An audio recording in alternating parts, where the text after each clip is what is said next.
Olá, meu amigo, minha amiga, Deus abençoe cada um de vocês. Aqui é o irmão Felipe Alves, de Curitiba, Paraná. E é sempre um prazer estar aqui mais uma vez com vocês que têm já ouvido a gente há algum tempo, você que tem nos acompanhado tanto aqui no Facebook, no YouTube, no Instagram e também nos grupos de WhatsApp. Deus abençoe, uma paz do Senhor, uma paz de Deus para você e a sua casa. Meus amigos, você que talvez nunca ouviu falar de Jesus Cristo e talvez você que esteja preso num sistema organizacional, uma tradição, meu amigo, eu convido você a entrar em contato conosco, fazer parte. Entra aqui nos nossos canais aqui do lado, se inscreva lá, veja o conteúdo que realmente possa te ajudar. São inúmeras perguntas sobre a igreja primitiva, sobre as passagens de Jesus e realmente abrindo a Bíblia para você e mostrando os verdadeiros significados do que realmente aconteceu há 2000 anos atrás. Aqui você poderá entrar em contato com os nossos números de telefone e vou participar do nosso grupo ali no WhatsApp, onde nós realmente deixamos em aberto as pessoas participarem e nos questionarem bem, e nós estaremos ali prontamente um trabalho mais personalizado de conversar com você e trazer realmente a abertura da palavra para você. Meu amigo, essa semana nós estamos falando sobre lavar os pés. E o que significa isso? Um tema polêmico em muitas igrejas, no mundo denominacional, em sua grande maioria. E nós queremos extrairmos isso da Escritura e trazer para você. É um costume, não é costume, é uma simbologia. E o que significa isso para o cristão, né? Então, meus queridos, a pergunta que foi nos dada para essa semana é: lavando os pés, somos imitadores de Jesus? Vamos voltar ali no passado, aonde aconteceu a primeira ceia do Senhor, e ele realmente falou algo maravilhoso, né? Ali no versículo de João 13, nós vemos falando sobre a ceia, né? Em João 6 e também em Mateus 26, se fala um pouquinho sobre a ceia do Senhor e a sua representatividade, né? A Santa Ceia aconteceu na época de Páscoa, né? Que é ali o primeiro mês de Nissan, né? Onde geralmente faziam realizada a festa, né? De Páscoa. E em Mateus capítulo 26, Jesus diz sobre essa representação do que significa essa ceia, né? Essa representação é o pão ázimo, né, que é o pão sem fermento, que Jesus diz nas Escrituras, em Mateus capítulo 26, que significa o seu corpo, né? E também ele vem dizendo que o vinho significa o seu sangue. Então, a Santa Ceia ela é composta por esses elementos, né? O pão ázimo e também o vinho, né? Não é suco de uva e não pão de fermento de padaria, porque o fermento ele tem um significado, né, não muito bom para os judeus. Por isso que era pão ázimo, né? Os fariseus foram chamados de fermento, né? Que o fermento, em grande quantidade, ele leveda toda a massa, né? Então, meus queridos, eu gostaria de chamar a atenção de vocês, porque aqui também, em João capítulo 13, o próprio Jesus, estando ali logo depois de ceiar, né, de tomar o vinho e comer o pão, né? Ele, logo após isso, ele se cinge de uma toalha, coloca água dentro de uma bacia e ele começa a lavar os pés dos discípulos. Vocês vão encontrar isso em João capítulo 13. Né? Levantou-se da ceia, tirou-se as vestes e, tomando uma toalha, cingiu-se, ou seja, colocou ao redor da sua cintura e depois colocou água numa bacia e começou a lavar os pés dos seus discípulos e a enxugá-los com a toalha com que estava cingido. Muitas pessoas se perguntam, mas por que Jesus fez isso? Muitos veem pelo lado simbólico, né? Que realmente existe o lado simbólico de toda essa história, a qual Jesus vem explicando na sequência, né? Na sequência do versículo. E nós queremos extrair isso, mostrar para você esse significado. Porque o próprio Pedro, que estava ali entre os discípulos, ele olhando aquela cena, ele achou aquela cena muito humilhante, né? E Pedro não quis lavar os pés. E quando Pedro toma essa atitude, né? Como muitos hoje, muitos ministérios, muitas denominações hoje, elas não querem lavar os pés uns dos outros. Pedro também teve isso, e Pedro não quis lavar. E Jesus responde Pedro da seguinte forma, meu querido. Ele responde aqui em João capítulo 13, versículo 8. Jesus diz o seguinte, disse-lhes Pedro, nunca me lavarás os pés.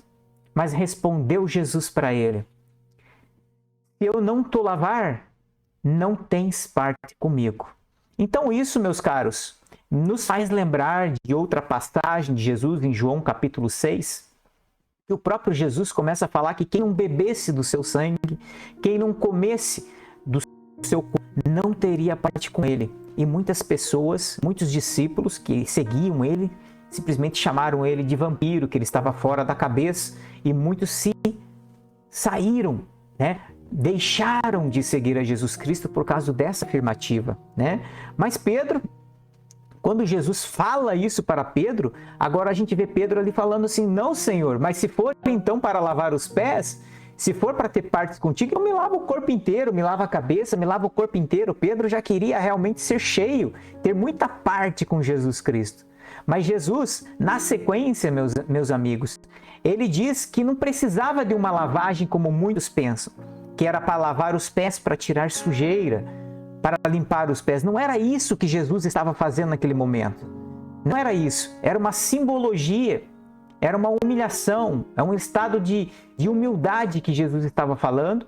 E ele vem respondendo isso na sequência, aqui em João capítulo 13, versículo 10, que Jesus responde Pedro dizendo, aquele que está lavado não necessita lavar, senão os pés, pois no mais todo está limpo.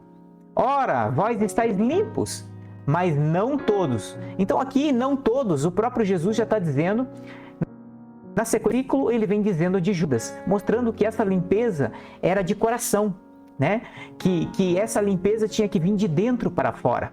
Da mesma forma quando aconteceu, quando os próprios fariseus criticaram os discípulos de Jesus por comerem sem lavar as mãos, né? Porque não tratava da sujeira, mas tratava de uma limpeza de dentro, do coração do homem, aonde nascem os maus pensamentos. Você veja onde Jesus queria chegar? Tem sim esse lado simbólico, tem, né? Porque Jesus vem trazendo esse símbolo de humildade, né? Nem todos que estavam com ele ali estavam limpos, né? No caso de Judas, ele estava contaminado por uma falsa humildade, né? Por um falso discípulo que estava ali no meio deles, mas que estava prestes, logo algumas horas depois, prestes a vendê-lo por 30 moedas de prata, né?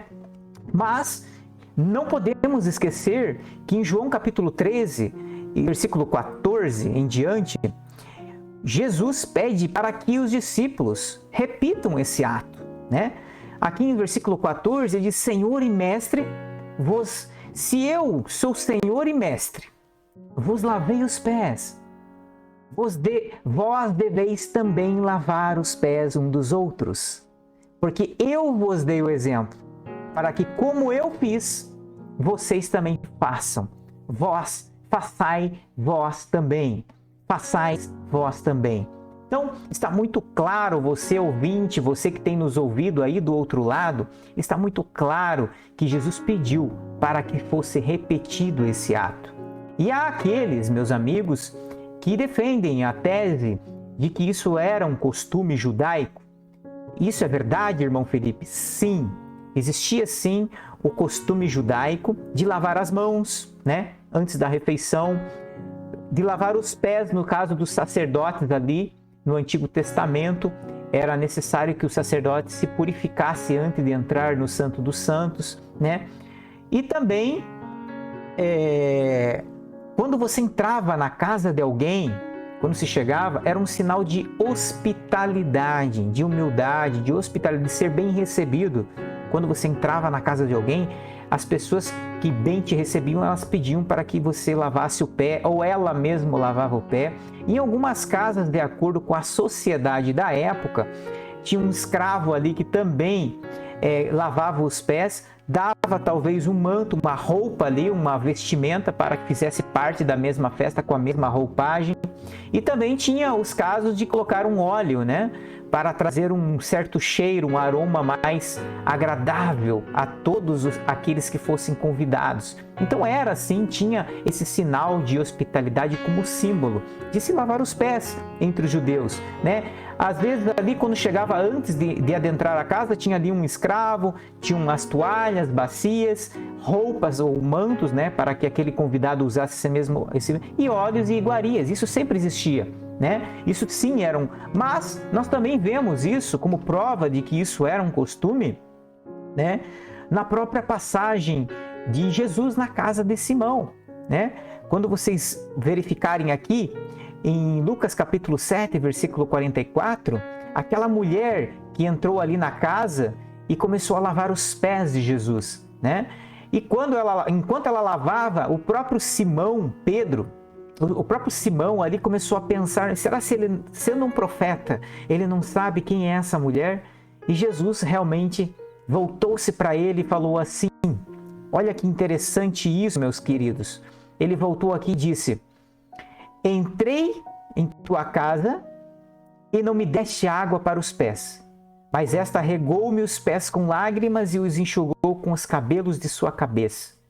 Não me deste ósculos, né? Mas esta deste, desde que entrou, não tem cessado de me beijar os pés. Não me ungiste a cabeça com óleo, mas esta ungiu-me os pés com unguento. Então, meus queridos, aqui o próprio Simão estava criticando em pensamento Jesus Cristo e Jesus Cristo deu essa resposta. E logo depois ele faz uma pergunta, Simão, né, sobre o devedor, aquele devedor que devia 500 dinheiros e o devedor que realmente devia 50 dinheiros. Se eles não podendo pagar, aquele que era o seu credor perdoou-os. E ele perguntou para Simão qual que realmente teve mais gratidão. Ele falou, com certeza aquele que devia mais. Daí ele falou assim, por isso que apontou para aquela mulher que estava ali aos pés de Jesus, e ele falou assim, por isso que os pecados delas estão todos perdoados, são muitos perdoados. Você veja, mostrando que não importa, meus amigos, o quanto você deva, o quanto pecador você seja, mas Cristo está pronto a te perdoar e te dar uma nova chance, né? Então aqui ficou essa mensagem de humildade, que isso também era um símbolo de ser bem recebido, e Jesus mostra aqui nesse versículo que ele não teve essa recepção, essa hospitalidade que é natural, né, e que era esperada entre os judeus. Porém, nós vemos na sequência, meus caros, que a Bíblia ensina que nós devemos amar os nossos irmãos. Independente, é um segundo mandamento que ame a seus irmãos como a ti mesmo, né? O que você está fazendo a um dos pequeninos de Jesus, você está fazendo a Jesus. Jesus ensinou isso. Por isso que muitos naquele dia, de acordo com Mateus capítulo 25, chegarão ali, mas Senhor, aonde nós não onde nós não fomos te visitar, aonde nós não fomos realmente orar por ti, Jesus disse, o que fizestes a um dos pequeninos fizestes a mim. Você vai encontrar isso no capítulo 25 de Mateus, versículo 40, né? O próprio rei lhes dirá, em verdade vos digo que quando fizeste a um destes meus pequeninos irmãos, a mim o fizestes. Então, quando você faz, meus caros, você lava os pés dos seus irmãos, né? Como Jesus pediu para que repetisse, você está lavando os pés de quem? De Jesus Cristo, representado através de cada irmão. Você ama o seu irmão como a ti mesmo. E isso é um mandamento, isso é um pedido de Jesus para que repetissem que ele, sendo mestre, ele realmente lavou os pés, ele se humilhou como servo, porque o servo não é maior que o seu senhor e o senhor não é maior que o seu servo. Esse foi o maior exemplo que ele deu. Da maneira que eu lavei, vocês possam lavar também. E muitos perguntam, mas isso é um costume? Sim, tinha esse costume, mas nesse caso de Jesus foi um mandamento, foi uma ordenança. Isso não foi se tratando de lavar os pés fora da casa, eles estavam dentro da casa. Jesus responde que eles já estavam limpos. Quando Pedro quis lavar o corpo inteiro, ele falou, não, vocês já estão limpos, não precisa lavar, a não ser os pés. Apenas como uma representação de humildade. Mas repitam isso todas as vezes e quem lembrar de mim. Todas as vezes que realmente estiverem na ceia do Senhor, que vocês comerem do pão e tomarem do cálice do Senhor, né? Vocês se unam e lavem os pés uns dos outros. Esse foi o exemplo que ele deu. A igreja primitiva seguiu também lavando os pés. E ali tratava-se de gentios, tratava de romanos, de gregos, de pessoas de outros países, de outras linhagens, né? Como nós podemos ver aqui, a própria orientação que é dada a Timóteo, né, em 1 Timóteo capítulo 5, versículo 9, quando o próprio Paulo vem falando ali para as viúvas, né, nunca seja inscrita viúva com menos de 60 anos e só que tem sido mulher de um só marido, tendo testemunho de boas obras, ou seja, tem um verdadeiro testemunho, que se criou os filhos, que se exercitou a hospitalidade e se lavou aos pés dos santos, ou seja, participou da Santa Ceia do Senhor, lavou os pés dos seus irmãos, se socorreu os aflitos e se praticou toda a boa obra. Meus caros, mais uma prova que isso também estava na igreja primitiva para os gentios, não era só com judeus. O que se tratava de judeus foi para judeus, mas o que se tratou também de gentios passou-se para os gentios, porque essa lavagem de pés, ela era sim a simbologia de humildade, mas que ela deve ser sim praticada. Talvez a sua igreja pratique, talvez ela não pratique, mas eu posso garantir para você que Jesus pediu para que fizesse, para que se cumprisse. E eu convido você tem lavado o pé dos seus irmãos? Se o lugar onde você está hoje não lava os pés dos seus irmãos, meu amigo, procure um lugar que lave os pés dos seus irmãos, que cumpra todas as Escrituras, que cumpra todas as verdades das Escrituras, porque somente a verdade, meu amigo, minha amiga, toda a verdade é que vai libertar você, é que vai transformar você, através de receber o nome de Jesus Cristo no seu batismo, nas águas, receber esse nome, esse santo nome em sua vida, e também seguir em frente nesse caminho cristão, né? Através da Santa Ceia do Senhor, lavando os pés, tomando vinho puro e também pão sem fermento, porque o pão com fermento ele tem outro significado, como nós falamos aqui. Meu amigo, Deus te abençoe e te ajude e que você receba toda a verdade, procure a verdade para que você possa ser libertado e ser salvo, porque Jesus disse que ninguém verá o reino, né? Ninguém chegará ao reino a não ser que nasça de novo. E para que você possa nascer de novo, você tem que morrer para o velho homem. E para morrer para o velho homem, meu amigo, você tem que cumprir toda a verdade. Você tem que buscar toda a verdade, viver de toda a palavra. Quando João é pedido para que ele vivesse toda a palavra, ele foi pedido a ele para que comesse o livro, todo o livro. E ele foi realmente muito bom no seu paladar. Mas quando chegou nas suas entranhas, aquilo se tornou amargo, porque muitas vezes, meus amigos, a palavra é muito bonita por fora, mas quando ela passa a ser praticada, quando ela requer de você a sua prática, a sua obra, porque fé sem obras ela é morta, ela não é tão doce, ela precisa ser praticada.